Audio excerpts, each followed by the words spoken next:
Kryeministri heq paralele me arrestimin e Maduros, thot se disa shtete heshtën kur për buzë i shtetësia dhe identiteti Maqedonas.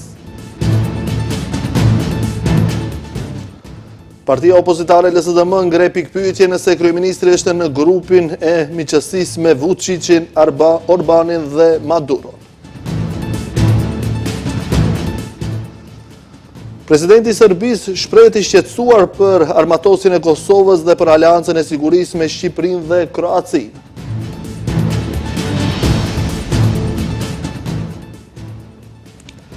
Deri në mesin e vitit 2026, sistemi i kamerave qyteti sigur do të shtrihet në të gjithë territorin e vendit.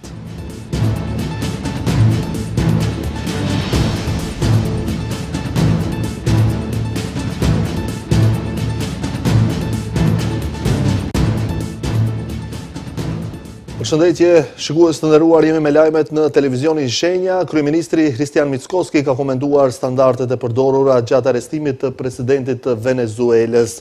Kreu i VMRO-s ka deklaruar se janë pothuajse të njëjta vendet që kanë heshtur kur shkelej e drejta ndërkombëtare dhe bëj presion për identitetin dhe shtetësinë e popullit Maqedonas. Askush prej tyre aso kohë nuk fliste dhe nuk komentonte këtë gjë, si mund tashmë njëherë të gjithë ata që flasin nëse ishte sipas së drejtës ndërkombëtare ose nuk ishte sipas rregullave, ka deklaruar Mickoski. Duke komentuar mënyrën e arrestimit të ish-presidentit të Venezuelës dhe shkeljen eventuale të drejtave ndërkombëtare, po edhe reagimin e heshtjen e disa prej shteteve të Bashkimit Evropian, kryeministri Hristian Mickoski ka thënë se shqetësuese për se të njëjtat vende kanë heshtur kur padrejtësitë dhe e drejta ndërkombëtare shkelej kur bëhej fjalë për Maqedoninë dhe popullin e saj. Sipas kryeministrit, aso kohe askush nuk dëshironte të dëgjonte, por më tepër asnjëri prej vendeve të Bashkimit Evropian nuk reagonte. Askush prej tyre aso kohë nuk fliste dhe nuk e komentonte këtë gjë. Si mund tash me njerë të gjithë ata flasin nëse ishte sipas të drejtës ndërkombëtare ose nuk ishte sipas rregullave dhe të drejtës ndërkombëtare, duke pasur parasysh se një numër të madh atyre që komentojnë, duke mos qenë ekspertë të çështjes ndërkombëtare. Komentin e tillë dua lija ekspertëve të çështjes ndërkombëtare, por ta dini se në jetë, nëse njëherë bëni përjashtim, e njëjta më pas kthehet në praktik dhe është çështje kohësh kur e njëjta praktik do t'ju bën mbi shpinë. Mickoski theksoi se ka shembuj konkret të shkeljes të së drejtës ndërkombëtare nga e kaluara, veçanërisht në proceset që lidhen me ndryshimin e simboleve shtetërore dhe identitetin kushtetues të vendit. Një praktikë e tillë u shënua në momentin kur u ndryshua flamuri i shtetit ton për të qenë antar të plotfuqishëm të NATO-s, kur u ndryshua kushtetuta, kur u ndryshua emri kushtetues, ku njerëzit gënjeheshin se në afat prej 3 ose 4 vitesh do të bëhemi antar të BE-s. Këto janë shembuj dhe praktika konkrete dhe të vërteta. E për këtë që po flisni ju, për arrestimin, ne si qeveri jemi dhe qëndrojmë pas argumenteve të partnerit ton strategjik, Shteteve të Bashkuara të Amerikës. Ndërkohë, përveç kryeministrit edhe zyrtar të tjerë të lartë të qeverisë kanë shprehur mbështetje për qëndrimin e SBA-ve lidhur me situatën në Venezuelë. Me qëndrim zyrtar në mbështetje të hapur dhe krah SBA-ve ka dalë edhe ministri i punëve të jashtme, Timço Mucunski. Ndërkohë, partia opozitare LSDM ka ngritur pikpyetje për afërsinë e kryeministrit me liderët rajonal Vučić dhe Orban, të cilët kanë pasur lidhje me ish-presidentin e Venezuelës. Ndërkohë, krerët shtetëror dhe partijak në kampin politik shqiptar kanë shprehur mbështetje të plotë për aksionin amerikan. Kundërshtari më i madh i arrestimit të Maduros ka qenë kreu i partisë së majtë Dimitar Apasiev. SBA-t kryen veprime për shkak të aktiviteteve kriminale të drogës në Venezuelë, ku shënjestruan Nicolas Maduro, thekson partia opozitare LSDM. Partia pyet se para këtij veprimi të SBA-s, cilët ishin politikanët dhe vendet e vetme në Europë që mbështetën dhe zhvilluan bashkëpunim me Maduron. Qytetarët e dinë shumë mirë lidhjen midis DPMN-s së Hristian Mickoski dhe SNS-s së Vučićit, përveç faktit se të gjithë politikat e tyre janë të njëjta, përveç faktit se Mickoski po zbaton të njëjtin skenar si xhaxhai i tij Vučić, ekzistojnë edhe marrëdhëniet e biznesit që LSDM zbuloi përmes skandalit me Altbank. Në intervistën e tij të fundit, Mickoski flet edhe për mikun e tij të ngushtë Viktor Orban, të cilin BE akuzon për korrupsion pas skandalit me pronën e emër të babait të tij. Çfarë kanë të përbashkët të gjithë këta politikanë të krahut të djathtë dhe miq të mëdhenj? Ndërkaq, zëvendës kryeministri dhe njëri nga liderët e Vlen, Arben Fetaj, ka thënë se mirëpret vendimin historik dhe të guximshëm të presidentit amerikan Donald Trump për arrestimin e Maduros. Si aleate palekundër e NATO-s, Maqedonia e Veriut mbështet fuqishëm veprimet për forcimin e sigurisë kolektive, sundimin e ligjit dhe mbrojtjen e demokracisë që garantojnë paqen dhe lirinë. Ky operacion vendimtar kundër rrjeteve të drogës, korrupsionit dhe ndikimeve autoritare paraqet një hap të rëndësishëm drejt eliminimit të kërcënimeve që cënojnë aleatët tanë dhe rendin euroatlantik. Ndërkaq, lideri i Bashkimit Demokratik për Integrim, Ali Ahmeti, thotë se mbështetja e tyre e palekundër ndaj aleatit ton strategjik, Shtetet e Bashkuara të Amerikës, ka qenë dhe mbetet zgjidhje e qartë dhe e drejtë. Mbështes lidershipin e presidentit Donald Trump dhe angazhimin e SBA-s përballë regjimeve autoritare dhe strukturave kriminale që kërcënojnë lirinë, demokracinë dhe sigurinë globale. Qëndrimi i fortë ndaj narkodilerëve dhe krimit organizuar është mbrojtje jo vetëm për Amerikën, por për paqen dhe stabilitetin ndërkombëtar.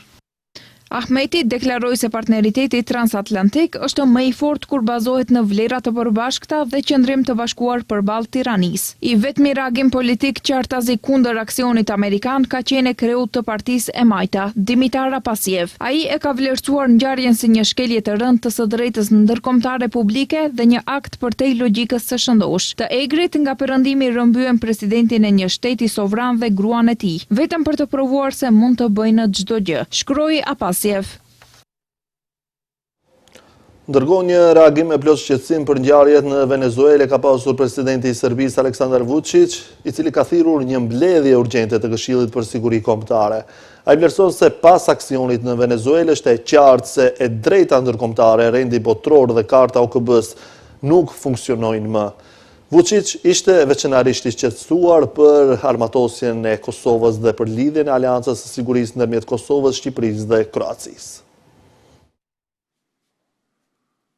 Presidenti i Serbisë Aleksandar Vučić ka thirrur një mbledhje urgjente të Këshillit për Siguri Kombëtare për shkak të atyre që i ka cilësuar si krime të papara në skenën politike ndërkombëtare. Vučić i deklaron se në rend dite kanë qenë 3 tema kryesore: siguria ushtarake dhe politike rajonale, siguria energjetike dhe aksioni amerikan në territorin e Venezuelës. Pas aksionit në Venezuelë, është e qartë se e drejta ndërkombëtare, rendi botëror dhe karta e OKB-s nuk funksionojnë më, tha Vučić. Vučići ishte veçanërisht i shqetësuar për armatosjen e Kosovës, ndërsa tha se rezoluta 1244 e Këshillit të Sigurimit të OKB-s është suspenduar de facto nga fuqitë e mëdha perëndimore dhe disa aktorë rajonal, duke përmendur Turqinë. Ai foli edhe për atë që e quajti aleancë të re midis Prishtinës, Tiranës dhe Zagrebit, të cilën e konsideroi si kërcënim për sigurinë, integritetin territorial dhe sovranitetin e Serbisë. Ndërkohë, ish presidenti Nikola Maduro u dërgua në një qendër paraburgimi në New York dhe pritet të dalë para gjykatës gjatë javës për të përballur me akuzat për vepra penale të drogës dhe armëve. Presidenti amerikan Donald Trump ka thënë të shtunën se Shtetet e Bashkuara do ta qeverisin Venezuelën dhe do t'i shfrytëzojnë rezervat e saj të mëdha të naftës. Trump gjithashtu theksoi se trupat amerikane mund të vendosen në Venezuelë. Shtetet e Bashkuara nuk kanë frikë nga të vendosin ushtarët në terren, tha ai. Edhe pse operacioni po paraqitet si veprim ligjor, Trump e bëri të qartë se ndryshimi i regjimit dhe pasuria e naftës së Venezuelës janë synimet kryesore. Partitë kanë vazhduar fushatën për zgjedhjet e përsëritura lokale në Vrapçisht. Gostivar Mavrov Rostush dhe qendër Zhup në Vrapçisht është organizuar konventa promovuese e kandidatit Zulhajrat Demiri. Do nëse jo në konvent, fushatën e ka vazhduar edhe Isen Shabani, i cili është takuar me banorët e fshatit Gradec dhe banorët e fshatit Sanakos. Vazhdon edhe më tutje fushata e partive politike për zgjedhjet e përsëritura lokale në Vrapçisht, Gostivar, Mavrov Rostush dhe qendër Zhup. Mbrëm në Vrapçisht është organizuar konventa promovuese e kandidatit Zulhajrat Demiri, i cili në këtë garë është futur i pavarur për këmbështetjen e koalicionit Vlen. Para qytetarëve, Demiri tha se aktualisht vendbanimet e kësaj komune vazhdojnë të përballen me mungesën e ujit të pishëm, për shkak se, siç tha, Isen Shabani nuk kujdeset për ta, po merret me pazare. Tha se mandatin e kërkon nga populli dhe se të njëjtin do t'ja dorëzoj popullit kur ata të mendojnë se ai e ka gabim. ai na drejtohet duke na thënë individ, ndërsa ata individ janë ata të cilët i dhanë mandate për 8 vite, ndërsa thot se nuk ulem me kundër kandidatin sepse është personi në fjalë. Nga këtu i bëj të fala se ka përballë një ish mikun e tij i cili ka përbaz popullin dhe unë besoj që ky popull do na jap legjitimitet. Unë këtë mandat e kërkoj nga ju dhe mandatin tim unë juve do adërzoj sa herë që të mendoni që nuk jemi të denjë që të ushtrojmë atë mandat. Ndonë se jo në konvent, fushatën e ka vazhduar edhe Isen Shabani, i cili mbram ka takuar rinin e fshatit Gradec, po edhe banorët e fshatit Sanakos të komunës së Vrapçishtit. Isen Shabani më tej ka njoftuar se në këto takime sheh mbështetjen e jashtëzakonshme, energjinë që nuk ndalet dhe besimin e plot në vizionin që ai ka për Vrapçishtin. Sanakosi na dha mbështetje të madhe dhe energji fituese. Faleminderit për mikpritjen dhe besimin, mbështetje e jashtëzakonshme, energji që nuk ndalet dhe besimi plot në vizionin ton. Faleminderit rinia e fshatit Gradec, së bashku drejt fitores së madhe.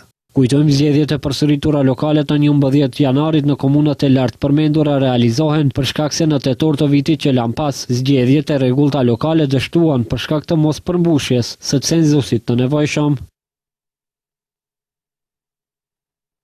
Policia ka arrestuar një 55 vjeçar nga Kumanova, i cili po drejtonte automjetin në ndikimin e alkoolit. Ky është njëri prej veprimeve të Ministrisë të Punëve të Brendshme në kuadër të patrullimeve intenzive dhe arrestimeve të shoferëve që shkelin rregullat e trafikut dhe shfaqin sjellje të rrezikshme në komunikacion. Ndërkohë, autoritetet paralajmërojnë se deri në mesin e vitit 2026 sistemi i kamerave qyteti i sigurt do të shtrihet në të gjithë territorin e vendit. Policia vazhdon për çdo ditë me patrullime intenzive dhe arrestime të shoferëve që shkelin rregullat e trafikut dhe shfaqin sjellje të rrezikshme dhe deviante në komunikacion. Së fundmi Ministria e Punëve të Brendshme ka bërë të ditur se është arrestuar një 55 vjeçar nga Kumanova, i cili po drejtonte automjetin e tij në ndikim të alkoolit. Më datë 3 janar 2026, në ora 2:47 pas mesnate, zyrtarët policor të njësisë së trafikut rrugor pranë SPB Kumanov kanë privuar nga liria personin me inicialet GJ, 55 vjeç nga Kumanova.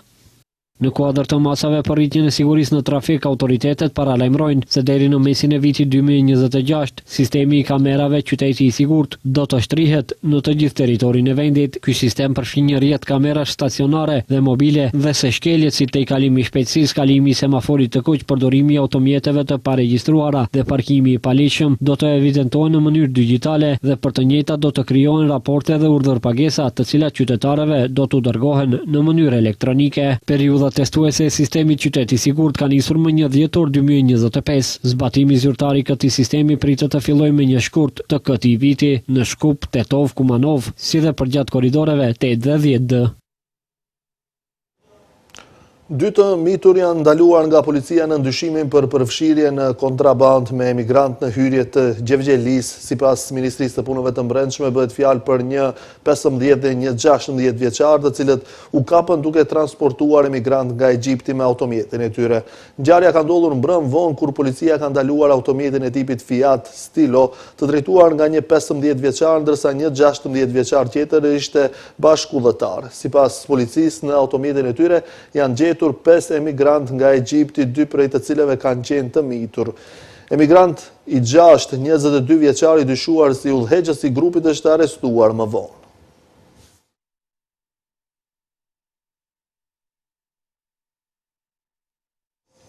Policia ka arrestuar një grua 40 vjeçare nga Shkupi pas një aksidenti fatal që ndodhi me 3 janar rreth orës 20:55 minuta në fshatin Volkov. Ajo duke drejtuar një automjet Mercedes ka goditur një këmbësor 60 vjeçar i cili ka ndëruar jetë në vendin e ngjarjes nga plagët e marra. Vdekja u konstatua nga ekipi ndihmës së shpejtë. Shoferja MS u privua nga liria pas mesnatë dhe ndaj saj do të ngrihet padi penale sipas neni 300 të kodit penal.